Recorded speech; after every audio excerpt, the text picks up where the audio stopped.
नई सीरीज में जिसमें हमने एक नया चैप्टर शुरू किया है जिसका नाम है the making of a global world. और मैं आशा करता हूँ कि आप इन वीडियोस को देखने से पहले आपने हमारी पिछली सीरीज को देखा होगा जिसमें हमने 2 वीडियोस कवर किए हैं, 2 चैप्टर्स कवर किए हैं जो हैं the rise of nationalism in Europe और नेशनलिज्म इन इंडिया। तो आइए हम इस चैप्टर की तरफ रुख करते हैं जिसका नाम है the making of a globalised world. तो इस चैप्टर में सबसे पहले हमारे पास बात आती है वो है कि इस चैप्टर में कौन कौन सी चीजें कवर करने वाले हैं। तो इस चैप्टर में अगर हम देखें तो इस चैप्टर की जो टॉपिक है globalization, the making of globalization in this world, तो वहां पर हमारा सबसे पहला टॉपिक है द प्री मॉडर्न वर्ल्ड। और इस प्री मॉडर्न वर्ल्ड में हम देखेंगे किस तरह ग्लोबलाइजेशन, जिसको हम मानते हैं कि एक ऐसा टर्म है जो कि आज से कुछ 50 साल के अंतराल में हमारे सामने आया, लेकिन ग्लोबलाइजेशन जो वर्ड है ये काफी पहले से हमारे साथ है। तो इस पार्ट में हम इस बात को समझने की कोशिश करें कि ग्लोबलाइजेशन किस तरह से हमारे साथ बहुत पहले से, हमारी इंडस वैली सिविलाइजेशन से, मतलब 2500 BC के टाइम से हमारे साथ चले आ रहा है। ग्लोबलाइजेशन ये वर्ड तब से हमारे वर्ल्ड के साथ अटैच है। किस तरह अटैच है हम इस टॉपिक में देखेंगे। अगला टॉपिक होगा हमारा the 19th century. 19th century में किस तरह वर्ल्ड एक दूसरे के क्लोज आया through trade, through cultural exchange. तो इन सब माध्यम के द्वारा जिस तरह दुनिया के अलग अलग कोने एक साथ आए, वो क्या क्या प्रोसेस थी वो इस टॉपिक में कवर करेंगे। उसके बाद आता है इंटर वॉर इकोनॉमी। जब वर्ल्ड वॉर 1 या फिर जितनी भी लड़ाइयां शुरू हुई उस वक्त की इकोनॉमी किस तरह डेवलप हुई वो हम इस वीडियो में कवर करेंगे। और चौथा जो हमारा टॉपिक है, लास्ट टॉपिक होगा हमारा इस सीरीज में, वो होगा rebuilding world economy the post war era. मतलब लड़ाई के बाद, वर्ल्ड वॉर 1 के बाद किस तरह इकोनॉमी दोबारा बिल्डअप हुई और ग्लोबलाइजेशन रीस्टैब्लिश हुआ, वो हम इस टॉपिक में कवर करेंगे। तो ये 4 टॉपिक्स हमारे पास हैं। इन 4 टॉपिक्स को हम 4 अलग अलग वीडियोस में कवर करेंगे। तो इस वीडियो में हम कवर करने जा रहे हैं प्री मॉडर्न वर्ल्ड। तो आइए देखते हैं इस प्री मॉडर्न वर्ल्ड में हमारे पास क्या है। तो इस प्री मॉडर्न वर्ल्ड में जो सबसे पहली बात हमारे पास आती है वो है ग्लोबलाइजेशन। तो ग्लोबलाइजेशन वर्ड जिस तरह मैंने बताया कि ये कोई ऐसा वर्ड नहीं है जो कि सिर्फ हमारे साथ कुछ 50 सालों के अंतराल में है। ये हमारे साथ काफी पहले से है। इसके कुछ एविडेंसेस है जो आपके बुक में दिए हुए हैं कि किस तरह हम ये साबित कर सकते हैं कि ग्लोबलाइजेशन हमारे साथ बहुत टाइम से है। अगर हम बात करें तो हमारी जो इंडस वैली सिविलाइजेशन है उसकी स्टार्टिंग आपने पढ़ी होगी कि 2500 BC। तो 2500 BC में इंडस वैली सिविलाइजेशन स्टैब्लिश हुई थी। तो उस वक्त ग्लोबलाइजेशन था। कैसे? इसका एविडेंस अगर हम देखें तो एविडेंस ये है कि in 3000 BCE coastal trade linked the Indus valley civilization with the present day West Asia. यानी कि आज का जो वेस्ट एशिया है, मतलब अगर ये हमारी कंट्री है, ये हमारा इंडियन पेनिनसुला है, तो इस इंडियन पेनिनसुला को जो वेस्ट एशिया है, वेस्ट एशिया मतलब कि वेस्ट एशिया मतलब आज की जो अरब कंट्रीज है, आज की जो गल्फ कंट्रीज है, वो उस वक्त एक कोस्टल ट्रेड के थ्रू कनेक्टेड थे एक दूसरे के साथ। मतलब कि जो आज हम ट्रेड देखते हैं शिप के द्वारा, जिसमें हमारा सामान वहां जाता है और वहां का सामान यहाँ आता है, वो चीज काफी पहले से चलती आ रही है। इंडस वैली सिविलाइजेशन के टाइम से ये ट्रेड चलता आ रहा है। तो ये ट्रेड क्या है? ये ट्रेड एक एग्जाम्पल है किसका? ग्लोबलाइजेशन का। तो हिस्ट्री जो है हमको एक बेस्ट एग्जांपल प्रोवाइड करती है किस तरह ग्लोबलाइजेशन हमारे साथ काफी टाइम से चलता आ रहा है। और दूसरा एग्जांपल जो हमारे पास आता है वो है कौरीज का। अब कौरीज बेसिकली क्या है? कौरीज एक हिंदी वर्ड है शीशेल्स के लिए। शीशेल्स क्या होती है? शंख जिसको बोलते हैं हम लोग। समुद्र किनारे जो समुद्र में रहने वाले जीव हैं वो कुछ शेल्स में रहते हैं, शंख में रहते हैं। तो उसको एक करेंसी की तरह इस्तेमाल किया जाता था। कहां पर? मालदीव्स में, चाइना में और ईस्ट अफ्रीका में। मतलब इन कंट्रीज में कौरीज का इस्तेमाल एक करेंसी की तरह किया जाता था, और इसका एविडेंस कहाँ मिला? इंडिया में। तो यानी कि कोई चीज जो कि मालदीव्स, चाइना और ईस्ट अफ्रीका में उसका पालन हो रहा हो, वो एक करेंसी की तरह काम कर रही है, और उसका एविडेंस इंडिया में मिले, इसका मतलब क्या है कि वहां के लोग यहाँ ट्रेवल किया था, उन्होंने वहां की नॉलेज यहाँ शेयर हुई। तो ये एग्जाम्पल है किस तरह वर्ल्ड ग्लोबलाइज हो रहा था। तो ग्लोबलाइज का मतलब यहाँ पर क्या है कि नियरनेस, नजदीकियां कम हो रही थी, और जो डिस्टेंसेस थे उसको ट्रेड के थ्रू, कल्चर एक्सचेंज के थ्रू उस डिस्टेंस को, उस दूरी को कम किया जा रहा था। तो ये उस दूरी को कम करने का एक एग्जाम्पल है। यहाँ trade relation of coastal India with West Asia और पौरीज का एविडेंस मिलना है इंडिया के अंदर, एग्जाम्पल है किस तरह ट्रेड एक्सचेंज हो रहा था उस वक्त। और एक और चीज जो हमको एक एग्जाम्पल के तौर पे आती है ग्लोबलाइजेशन की, वो है प्रेवलेंस ऑफ डिजीज। मतलब कि अलग अलग वायरस का फैलना उस टाइम पर, चाहे वो स्पेनिश फ्लू था या फिर किसी भी तरह का वायरस का फैलना जो है, वो एक एग्जाम्पल है ग्लोबलाइजेशन का। क्यों? क्योंकि कोई भी वायरस है वो इन्फेक्शन के थ्रू फैलता है। तो वो इन्फेक्शन कैसे होता है? अगर कोई माइग्रेट करके दूसरी कंट्री से हमारे कंट्री में आए। तो ये भी एक एग्जाम्पल है कि उस टाइम में, पुराने जमाने में बहुत सारे लोग वायरस के थ्रू मरते थे, अलग अलग इन्फेक्शियस डिजीज के थ्रू मरते थे। तो वो डिजीज आती कहाँ से थी? उसका ओरिजिन कहाँ से था? वो उसका ओरिजिन किसी और कंट्री से था। तो अगर किसी और कंट्री से वहां पर पनप रहा है वो डिजीज, तो उसके पीछे कारण क्या हो सकता है? कारण सिंपल सा कारण हो सकता है कि वहां के लोग ट्रेड के थ्रू हमारी कंट्री में आ रहे हैं। तो ये कुछ 3 एग्जांपल्स जो आपको बुक में दिए हुए हैं, जो आपको पता होना चाहिए कि क्या क्या एविडेंस था हिस्ट्री के अंदर जो बता सके कि वर्ल्ड जो है वो ग्लोबलाइज हो रहा था। तो यहाँ पर आप, मेरे हिसाब से आप ये बात समझ गए होंगे कि ग्लोबलाइजेशन का बेसिक मीनिंग अब क्या है। तो ग्लोबलाइजेशन मतलब कि वर्ल्ड को एक स्मॉल विलेज बनाना, वर्ल्ड को एक स्मॉल विलेज बनाना, और स्मॉल विलेज।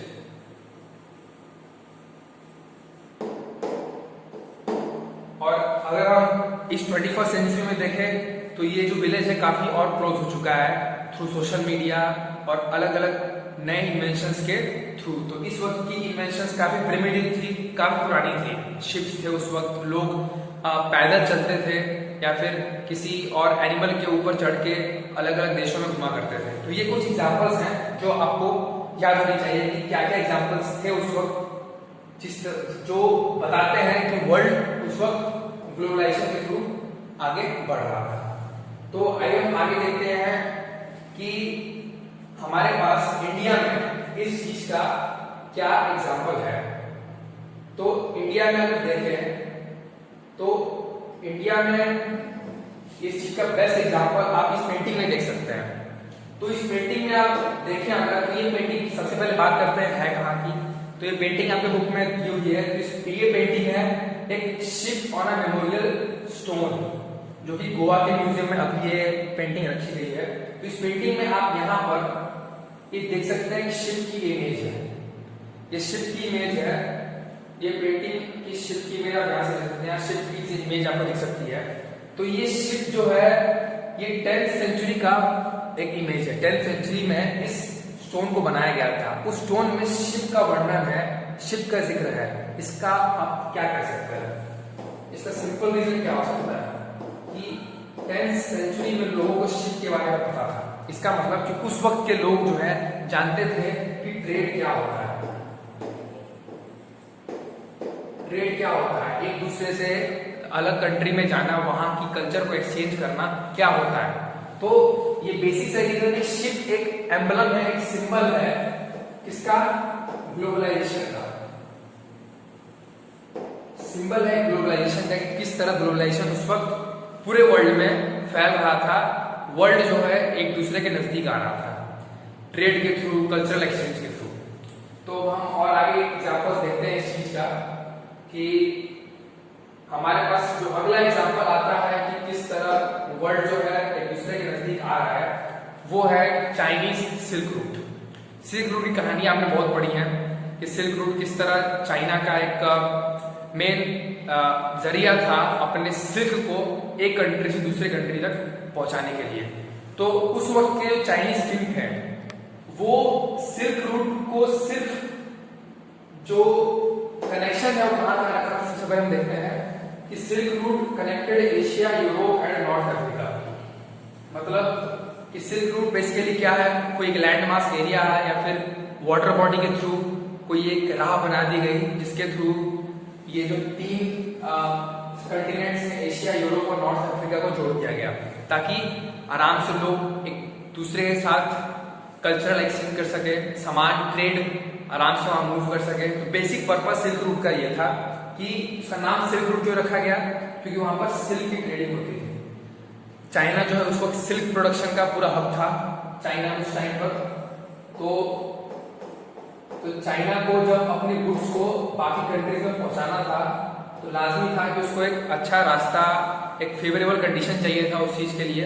तो फेवरेबल कंडीशन उसने रूट बना के किया, तो इसलिए उसका नाम रख दिया सिल्क रूट। लेकिन जैसे जैसे टाइम बीतता गया, सिल्क रूट सिर्फ सिल्क बन के नहीं रह गया, मतलब कि वहां सिर्फ सिल्क की ट्रेडिंग नहीं होती थी, उसके अलावा वहां पर और क्या क्या ट्रेड होता था, चाइनीज पॉटरी का, पॉटरी मतलब कि जो घड़े, चाइनीज जो घड़े हैं, पॉटरी है, वो वहां पर उसका ट्रेड होता था उस रूट के थ्रू। चाइनीज टेक्सटाइल का, चाइनीज कपड़े, टेक्सटाइल मतलब कपड़े हुए, and spices from India and south east Asia. मतलब कि ये जो प्रोडक्ट्स थे वो साउथ ईस्ट एशिया से इंडिया में के बीच में इसका कल्चरल एक्सचेंज होता था इन सब प्रोडक्ट्स का। और जैसे मैंने बताया यहाँ पर ट्रेड एंड कल्चरल एक्सचेंज इस रूट के थ्रू होता था। और फिर हम बात करते हैं कि उस वक्त के जो प्रीचर्स थे, जो पंडित थे और जो महान लोग थे, जैसे गौतम बुद्धा हो गए, तो उस वक्त वो अपनी टीचिंग्स को, अपनी जो शिक्षा है उसको किस तरह पूरे देश में फैलाते थे। तो उस देश में, उस पूरे देश में शिक्षा को फैलाने का मेन जरिया ये सिल्क रूट ही था। जिस तरह से जितने भी क्रिश्चियन मिशनरीज थे, क्रिश्चियन मिशनरी मतलब कि क्रिश्चियनिटी के प्रीचर्स, जो क्रिश्चियनिटी को आगे बढ़ाते हैं, जो क्रिश्चियनिटी को समझाते हैं, तो वो क्रिश्चियन मिशनरीज या फिर मुस्लिम प्रीचर्स, जितने मुस्लिम प्रीचर्स थे, उन्होंने इस रूट का इस्तेमाल किया अलग अलग देशों में जाने के लिए और अपनी टीचिंग्स को, अपनी शिक्षा को लोगों में फैलाने के लिए। तो ये सिल्क रूट एक माध्यम था स्पिरिचुअल टीचिंग के लिए। और बुद्धिज्म जो है ईस्टर्न इंडिया से, गौतम बुद्धा जिसके संस्थापक थे, तो ईस्टर्न इंडिया से पूरे वर्ल्ड में जो बुद्धिज्म है वो इस सिल्क रूट की तरह की, मतलब सिल्क रूट के द्वारा ही फैला। तो आपको पता होना चाहिए कि सिल्क रूट के द्वारा कौन कौन सी चीजें जो है पूरे वर्ल्ड में स्प्रेड हुई। तो ये जो चीजें हैं ये एक एम्बलम, एक सबूत है किसका, ग्लोबलाइजेशन का। क्योंकि अगर ये चीजें एक दूसरे के साथ एक्सचेंज हो रही हैं, इसका मतलब लोगों का आइडिया, लोगों का कल्चर एक कंट्री से दूसरे कंट्री में जा रहा है और लोग एक दूसरे को समझ पा रहे हैं। तो ये बेस्ट एग्जांपल है किसका, ग्लोबलाइजेशन का। तो ये 4 पॉइंट्स आपको पता होना चाहिए किस तरह सिल्क रूट जो है एक तरह से इसने ग्लोबलाइजेशन में काम किया। अब यहाँ पर आप इस पेंटिंग में देख सकते हैं कि एक चाइनीज पेंटिंग है जिसमें सिल्क रूट का वर्णन किया गया है।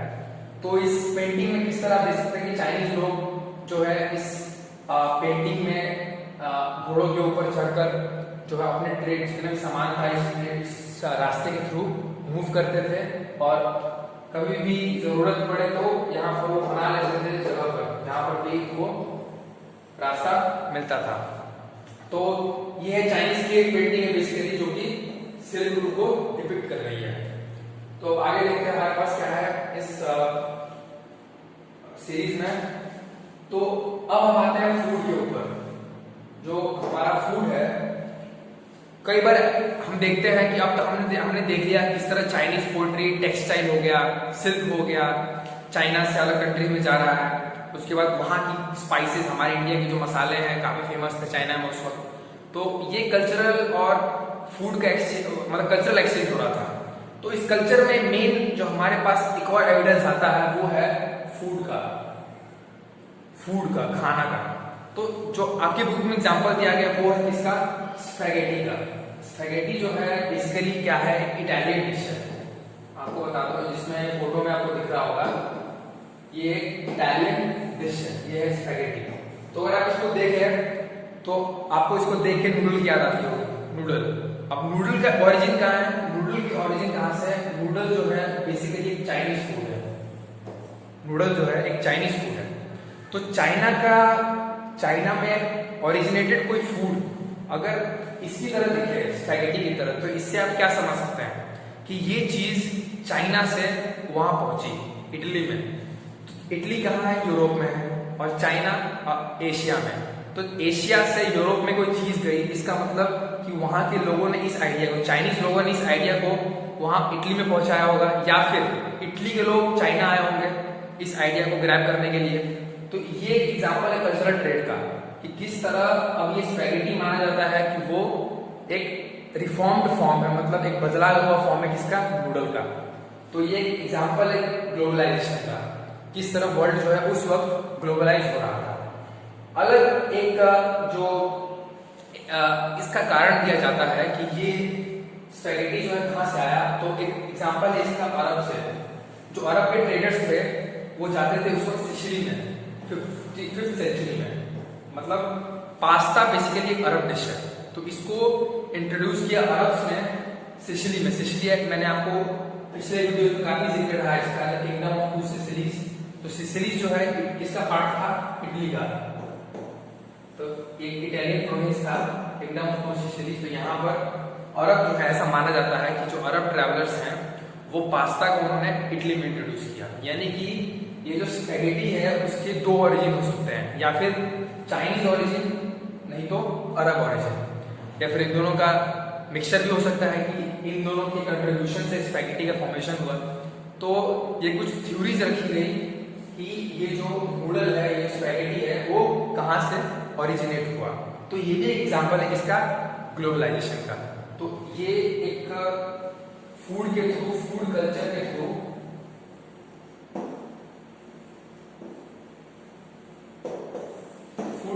थ्रू आपको समझाने की एक कोशिश है कि ग्लोबलाइजेशन उस वक्त पुराने जमाने में कैसे ट्रैवल कर रहा था। अब हम आगे बात करते हैं इस पेंटिंग की, जिसमें आप देख सकते हैं ये पेंटिंग जो है बेसिकली इसमें ट्रेडर्स को डिपिक्ट किया गया है। तो ये पेंटिंग है किसकी? Merchants of Venice. वेनिस कहाँ है? यूरोपियन सिटी है वेनिस।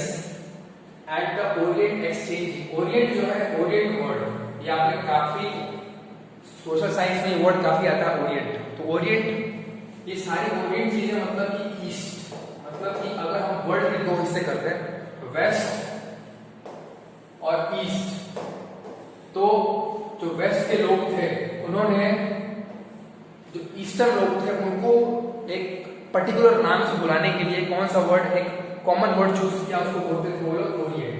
तो यानी कि ओरिएंट वर्ड कहीं पर भी देख लिया आपने, मतलब eastern side of the world. Eastern side of the world मतलब मोस्टली एशिया, जितने भी एशियन कंट्रीज थी वो इसके अंदर आती है। और ये एशियन कंट्रीज बेसिकली क्या है? डेवलपिंग कंट्रीज है। ये डेवलपिंग कंट्रीज है जो पूरी तरह डेवलप नहीं है। मतलब ये एक डेवलप्ड कंट्री, जो वेस्टर्न कंट्रीज मोस्टली डेवलप्ड है, तो डेवलप्ड कंट्रीज का एक तरीका है डेवलपिंग कंट्रीज को देखने का, तो इसलिए उनको बोलते हैं ओरिएंट। तो यहाँ पर देख सकते हैं कि merchant of Venice, merchant from Venice, जितने भी वेनिस के मर्चेंट्स थे वो कल्चरल एक्सचेंज कर रहे हैं, ट्रेड कर रहे हैं पीपल फ्रॉम ओरिएंट, मतलब ईस्टर्न साइड से। तो ये एक मार्को पोलो की पेंटिंग है, book of Marcos, 15th century में ये बुक, ये पेंटिंग आपके बुक में दे रखी है। तो ये समझाने की कोशिश किया है कि किस तरह जो है मर्चेंट फ्रॉम वेनिस, वेनिस के जो मर्चेंट्स हैं वो किस तरह कल्चरल और गुड्स को एक्सचेंज कर रहे हैं from the people from Orient. तो अब हम देखते हैं कि हमारे पास आगे क्या एविडेंस आते हैं कल्चरल एक्सचेंज की, ग्लोबलाइजेशन की। तो जितनी भी हमारी कॉमन फूड्स हैं, जैसे पोटैटो, आलू हो गया, सोया, ग्राउंडनट्स, मेज, टोमेटोज, चिलीज, स्वीट पोटैटोज, इनका हमारे एंसेस्टर्स का, हमारे पूर्वजों को ऐसा कुछ पता ही नहीं था। मतलब कि ये फूड क्या होते हैं, कैसे उगाए जाते हैं, इनका हमारे हेल्थ पे क्या इम्पैक्ट पड़ता है, वो हमारे पूर्वजों को ऐसा कुछ पता नहीं था। तो आखिरकार उनको ये मालूम कहाँ से हुआ?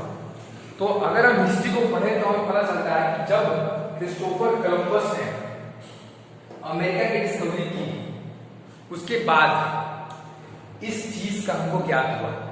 यानी कि इससे हमें क्या पता चलता है कि अमेरिका जो है इन सारी चीजों का इन सारी चीजों का नॉलेज रखता था। वहां पर ये फूड ओरिजिनेट हुआ और धीरे धीरे थ्रू कल्चरल और ट्रेड एक्सचेंज जब यूरोपियन लोग वहां पहुंचे, अमेरिका पहुंचे क्रिस्टोफर कोलंबस के बाद, तो धीरे धीरे वो आइडिया अपने यूरोप में ले गए और उसको वहां इंप्लीमेंट किया और धीरे धीरे पूरे वर्ल्ड में फैल गया। तो ये एक एग्जाम्पल है किस तरह, ये भी एक परफेक्ट एग्जाम्पल है ग्लोबलाइजेशन का, किस तरह through exchange of foodie idea, crop idea जो है ग्लोबलाइजेशन उसको स्प्रेड हुआ था। और अब हम बात करते हैं कि many of our food items have their origin from the American Indians. American Indians का मतलब ये नहीं कि वहां पर इंडियंस रहते हैं। अमेरिकन इंडियंस एक इंडियन ट्राइब है, वहां पर एक ट्राइब है जो बेसिकली वहां के इनहैबिटेंट ट्राइब, वहां के नेटिव ट्राइब है, जिसको हम अमेरिकन इंडियंस बोलते हैं। तो ये अमेरिकन इंडियंस, इनको इन सारे फूड प्रोडक्ट्स की बेसिक नॉलेज थी और इनकी बेसिक नॉलेज ने ही पूरे वर्ल्ड में इसका प्रचार किया। और आपको मैं एक बड़ी सी बात बता दूं कि जो पोटैटो जिसको हम बोलते हैं, पोटैटो जो क्रॉप है, जो प्लांट है, वो अमेरिकन प्लांट है। मतलब अमेरिका ने इसका ओरिजिनेशन दिया था पोटैटो का। तो it turn out to be a boon for Europe. मतलब यूरोप, पहले पोटैटो आलू क्या होता है यूरोप को पता ही नहीं था। अमेरिका की जब डिस्कवरी हुई उसके बाद पता चला यूरोप को कि व्हाट इज पोटैटो, पोटैटो की खासियत क्या है, पोटैटो का हमारी बॉडी में क्या इंपॉर्टेंस है। इसलिए आयरलैंड जो है पोटैटो पे, जो कि यूरोपियन कंट्री है आयरलैंड, इतना डिपेंडेंट हो गया था कि जब 1840 में जब पोटैटो क्राइसिस हुई, पोटैटो की कमी हुई आयरलैंड के अंदर, तो वहां पर भूखमरी फैल गई, फेमाइन हो गया, वहां पर बहुत सारे लोग मारे गए आयरलैंड के अंदर। और इसको हम एक पिक्चर के थ्रू डिपिक्ट कर सकते हैं। और इस पिक्चर में आप अगर देखें तो ये पिक्चर आपको बुक में दी गई है कि 1845 से 1849 के बीच में लगभग लाखों लोग मारे गए थे इस फेमाइन में। जो फेमाइन किसकी वजह से हुआ था? पोटैटो की कमी की वजह से, पोटैटो को क्रॉप की फेलियर्स की वजह से ये फेमाइन आया था। और इस फेमाइन को एक नाम देते हैं जो 1847 में हुआ था, इसको बोलते हैं द ब्लैक 47। मतलब कि 1847 में जो पोटैटो क्राइसिस हुई थी, इसकी वजह से पूरे आयरलैंड में भूखमरी फैल गई 1847 में, उसको हम बोलते हैं ब्लैक 47। तो ये ब्लैक 47 टर्म आपको पता होना चाहिए। और ये ब्लैक 47 टर्म क्यों बना, कैसे बना, इसके पीछे रीजन क्या है, आपको पता होना चाहिए। और इस पेंटिंग में अगर आप देखें तो किस तरह ये बच्चा जो है आलू को कैसे ढूंढ रहा है कि आलू मिल जाए कहीं से भी उसको। तो ये पेंटिंग एक डिपिक्शन है कि किस तरह जो है उस वक्त आयरलैंड में भूखमरी किसकी वजह से फैली थी? आलू की कमी की वजह से, पोटैटो की कमी की वजह से। तो अमेरिका की ओरिजिनेशन के बाद, डिस्कवरी के बाद, जब आलू के बारे में, पोटैटो के बारे में पूरे यूरोप को पता चला, तो आयरलैंड इतना डिपेंडेंट हो गया कि उसकी क्राइसिस जो है, उसके पीछे रीजन क्या था? पोटैटो का शॉर्टेज। तो ये एक एग्जांपल है कि किस तरह आयरलैंड जो है ग्लोबलाइजेशन का एक एग्जांपल है। यहाँ पर किस तरह जो है पोटैटो एक एग्जांपल बन के आया आयरलैंड के लिए। अब हम बात करते हैं कि उस वक्त जब ग्लोबलाइजेशन फैल रहा था, तो कॉन्क्वेस्ट करने का मतलब, जिससे मैंने बताया ना इंपेरियलिज्म टेक्निक, मतलब जैसे कि अगर आप, सबसे पहले एग्जांपल देता हूँ आपको ब्रिटिश रूल का, सबसे बेस्ट एग्जांपल होगा, क्योंकि हम अगर अपनी कंट्री के रिलेशन बात करें तो वो ज़्यादा अच्छे समझ में आएगी। तो हमारे पास ब्रिटिश किस तरह आए थे? अगर आप अपनी 8th क्लास की हिस्ट्री की बुक देखें तो हमने पढ़ा कि ब्रिटिश जो है एक ट्रेडर बन के हमारे ऊपर सबसे पहले स्टार्टिंग कैसे की उन्होंने? एक ट्रेडर बन के, मतलब कि उनका कॉन्क्वेस्ट जो है वो किस तरह शुरू हुआ? एक ट्रेडर बन के, एक बिजनेसमैन बन के वो आए थे और धीरे धीरे वो हमारे ऊपर लगभग 200 साल तक उन्होंने राज किया। तो ये जो ट्रेड है, जो ग्लोबलाइजेशन है, एक मेथड बन गया दूसरी कंट्री पे कॉन्क्वेस्ट करने का, मतलब इंपेरियलिज्म को इम्प्लीमेंट करने का सबसे एक अच्छा एग्जाम्पल जो है, एक अच्छा मेथड हो गया ग्लोबलाइजेशन और डिजीज एंड ट्रेड। और इसका कॉम्बिनेशन क्या है, आइए हम इस टॉपिक में देखते हैं कि किस तरह ये दो चीजें इसमें मिक्स हुई। तो जो सबसे बड़ी बात जो हमारे पास आती है वो है कि the world it's shrank in 16th century, मतलब कि वर्ल्ड जो है वो सिकुड़ने लगा 16th सेंचुरी में। 16th सेंचुरी मतलब कि 1500 AD टू 1600 AD, मतलब इस टाइम में जो पूरा जो वर्ल्ड है वो श्राइन करने का, वो सिकुड़ने लगा। उसके पीछे क्या है, सिंपल रीजन ये है कि जो वर्ल्ड है वो ग्लोबलाइज हो रहा था, मतलब ग्लोबलाइजेशन जो है उस वक्त अपने पीक पर थी। उस वक्त ग्लोबलाइजेशन जो है अपने पीक पर थी उस वक्त। तो अब क्या हुआ कि इससे पहले 16th सेंचुरी से पहले बेसिकली जितना भी ट्रेड था वो इंडियन सेंट्रिक था, मतलब इंडियन सब कॉन्टिनेंट के आसपास ही ट्रेड चलता था। इस सब कॉन्टिनेंट में बेसिकली चाइना आ गया, मतलब चाइना से बेसिकली सारा जो ट्रेड है वो ओरिजिनेट हुआ। लेकिन धीरे धीरे जब यूरोप को इस बारे में पता चला कि ट्रेड क्या होता है, किस तरह कल्चरल एक्सचेंज किया जाता है, तो धीरे धीरे ये पूरा ट्रेड जो है वो यूरोप में शिफ्ट होता गया, यूरोपियन कंट्रीज की तरफ शिफ्ट होता गया।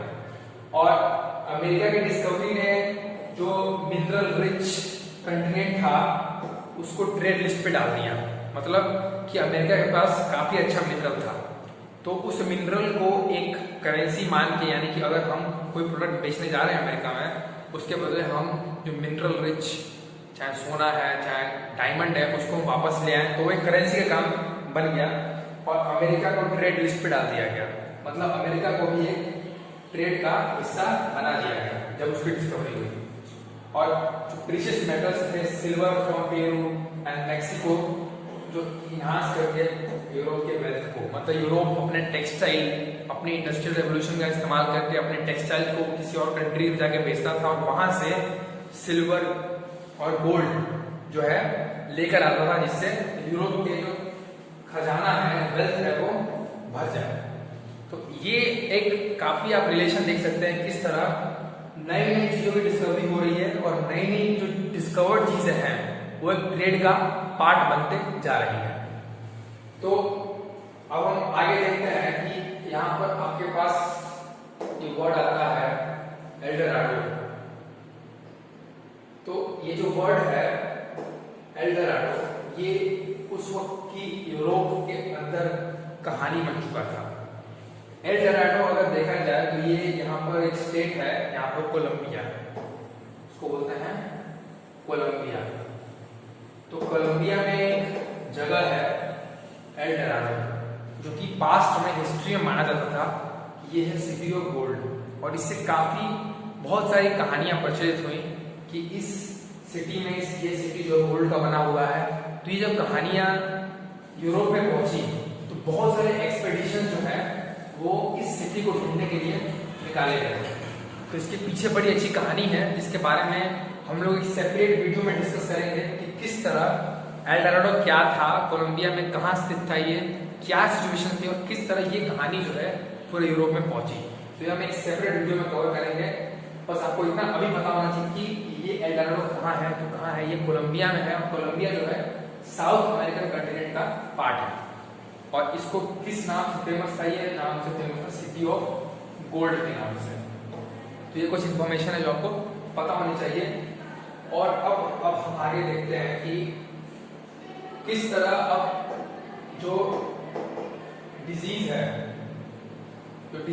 अब सबसे पहले देखते हैं कि Portuguese and Spanish workers was on the rise, मतलब कि ये जो पोर्टुगीज हैं और स्पेनिश हैं, मतलब ये सारे क्या है, यूरोप के रहने वाले लोग हैं। ये पोर्टुगल और स्पेन के रहने वाले लोग, मतलब इनका जो दूसरी कंट्रीज के ऊपर एक पकड़ है वो बनना धीरे धीरे शुरू हो गया था। Europe conquest of America was on the rise, मतलब यूरोप ने अमेरिका के ऊपर खोज करने के बाद वहाँ की मिनरल को देखकर वहाँ अट्रैक्ट हुआ यूरोप और उसको जितना ज्यादा यूटिलाइज कर सके उसके लिए वहाँ पर अपना रूल जो है स्टैब्लिश करना स्टार्ट कर दिया। और लेकिन इस यहाँ पर जो है कन्वेंशनल वॉरफेयर नहीं था, मतलब कि अगर आप जा रहे हैं कॉन्क्वेस्ट कर रहे हैं तो ऐसा नहीं है कि वहां पर आपको बंदूक या बारूद की जरूरत है। यहाँ पर जो मेन वेपन है वो इस्तेमाल किया गया वो है इन्फेक्शंस। ध्यान देने वाली बात है कि जो मेन टूल जिसका इस्तेमाल किया गया एक वॉरफेयर टेक्निक की तरह, उसका नाम था इन्फेक्शंस, वायरस स्प्रेड करना। यूरोप जो है काफी फेमस था उस वक्त अलग अलग तरह की डिजीज के लिए। तो यूरोप में इतने ज्यादा डिजीज फैल गए थे कि उन यूरोपियन जो लोग थे उनके अंदर उन डिजीजेस के लिए एक इम्यूनिटी बन गई थी, मतलब इतनी ज्यादा शक्ति, इनबिल्ट इम्यूनिटी थी कि वो उन डिजीज से लड़ सकते थे और उसके वो आदी हो चुके थे। लेकिन जहां पर वो जाते थे अपने रूल को स्टैब्लिश करने के लिए, चाहे अमेरिका गए चाहे साउथ अफ्रीका गए, वहां के लोग इन सब डिजीज से वो परिचित नहीं थे। और जब उनकी बॉडी इन सब डिजीज को कन्फ्रंट करती थी, जब उनको सामने देखती थी, तो वहां पर एक तरह से फमाइन, एक एपिडेमिक फैल जाता था, एक महामारी फैल जाती थी।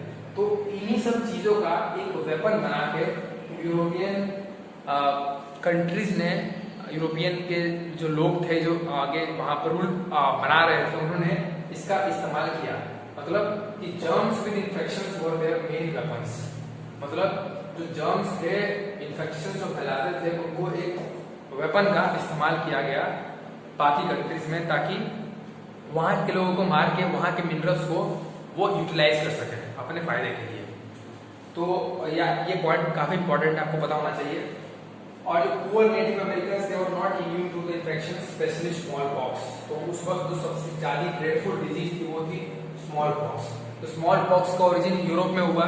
यूरोप के लोग उस डिजीज से इम्यून थे, उनकी इम्यूनिटी सिस्टम काफी स्ट्रांग थी स्मॉल पॉक्स को लेके, और इसलिए वो जिस भी कंट्री में जाते थे स्मॉल पॉक्स का इस्तेमाल करते थे वहां पर महामारी फैलाने के लिए। तो वो एक वेपन का इस्तेमाल करता था ताकि वो वहां के मिनरल्स को आसानी से इस्तेमाल कर सके।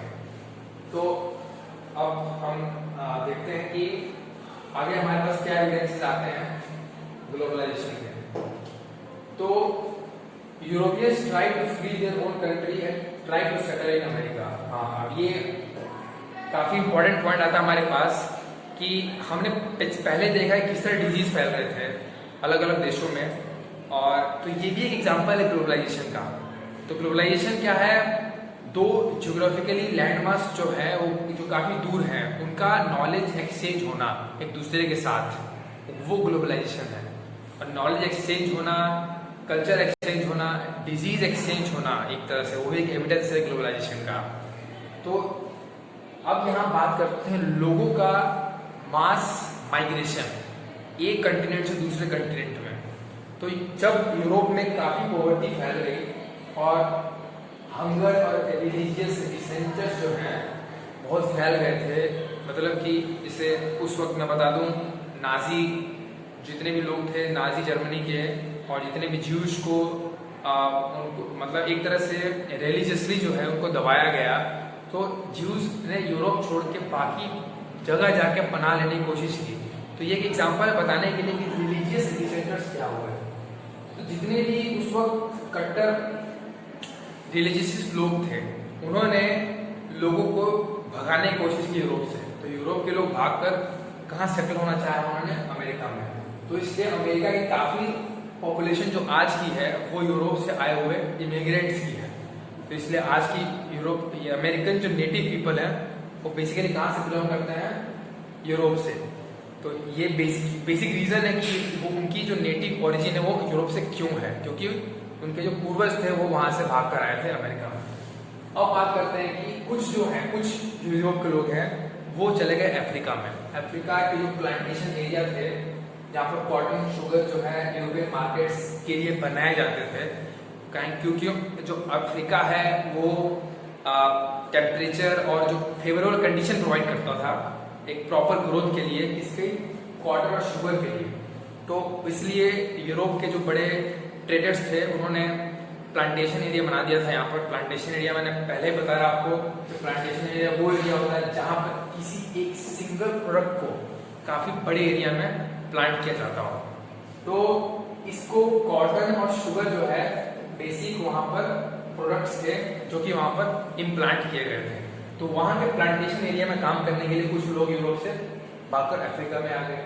Until 18th century, trade centered around India and China, but with America's foundation and Chinese imposition of हार्जिन। अब यहाँ पर एक बहुत इंपॉर्टेंट पॉइंट आता है कि 18th सेंचुरी तक चाइना और इंडिया जो है मेन सेंटर पॉइंट रहे ट्रेड के, लेकिन धीरे धीरे ये सेंटर पॉइंट जो है वो शिफ्ट होने लगा कहाँ पर? अमेरिका की तरफ, अमेरिका और यूरोप की तरफ। इसके पीछे रीजन क्या था? क्योंकि चाइनीज बहुत ओपन थे पहले, 18th सेंचुरी से पहले उनका ट्रेड काफी ओपन था, लेकिन जब जो मिंग डायनेस्टी है वहां पर जब उसका राज आया तो उसने एक रूल इंप्लीमेंट कर दिया, उस रूल को बोलते हैं हाइजीन। तो इस हाइजीन रूल का बेसिक मकसद यही था कि अब हम अपने ट्रेड को सिर्फ अपनी कंट्रीज तक विकसित रखेंगे, उसको स्प्रेड नहीं होने देंगे। तो ये काफी एक इलिबरल और एक कन्वेंशनल थॉट जो है इस मिंग डायनेस्टी ने चाइना पे इंप्लीमेंट कर दिया था, जिसकी वजह से 18th सेंचुरी के बाद का ट्रेड अमेरिका और यूरोप की तरफ सेंट्रलाइज हो गया। तो इसलिए अब जो है जो ट्रेड है हम बोल सकते हैं वो वेस्ट वर्ड मूव कर रहा था। मतलब पहले ईस्ट में था, ईस्ट मतलब कि उस वक्त का एशिया हो गया इस टाइप था, और वहां से ईस्ट से अब वेस्ट की तरफ, वेस्टर्न कंट्रीज की तरफ मूव करना ट्रेड ने शुरू कर दिया। तो ये भी एक एक्सचेंज है, कल्चरल एक्सचेंज है, एक नॉलेज का एक्सचेंज है। तो ये एक पर कुछ एग्जांपल्स हैं ग्लोबलाइजेशन के, किस तरह उस वक्त वर्ल्ड जो है वो ग्लोबलाइज हो रहा था। तो अब बात आती है आपके ऊपर कि आप सोचें कि जो वर्ल्ड है, एक स्टेटमेंट आता है कि the world it started to shrank in the 15th century. मतलब 15th सेंचुरी में वर्ल्ड जो है वो श्रैंक होना, सिकुड़ने लगा। तो इसके पीछे रीजंस क्या है? तो वीडियो में मैंने काफी कुछ स्फेयर कवर किया, कल्चर का, फूड का, डिजीज का कॉन्सेप्ट मैंने कवर किया, और किस तरह ट्रेड जो है ईस्ट से वेस्ट में मूव करने लगा। तो ये काफी कुछ एग्जांपल्स मैंने अभी तक आपको समझा दिए, जिसमें बताया कि वर्ल्ड जो है सही में 15th सेंचुरी में, 15वीं शताब्दी में वर्ल्ड जो है वो सिकुड़ रहा था, श्रैंक हो रहा था, एक ग्लोबलाइज्ड विलेज बन रहा था। तो आप इसको एक क्वेश्चन मान के आप इसको एक कॉन्सेप्चुअलाइज फॉर्म में एक आंसर बनाइए इसका कि वर्ल्ड जो है किस तरह 15th सेंचुरी में श्रैंक हो रहा था। और इसी के साथ हम आते हैं इस वीडियो के एंड पर। तो इस वीडियो के एंड में मैं आपको यही बता दूं कि अभी तक आप समझ चुके होंगे कि ग्लोबलाइजेशन क्या है, और जो ग्लोबलाइजेशन वर्ल्ड है ये सिर्फ हम 21st सेंचुरी या फिर 1950 के बाद या फिर लास्ट के 50 सालों में आने वाला वर्ल्ड नहीं है। यह हमारे साथ काफी सदियों से है, और इसकी definition time to time change होती रही है।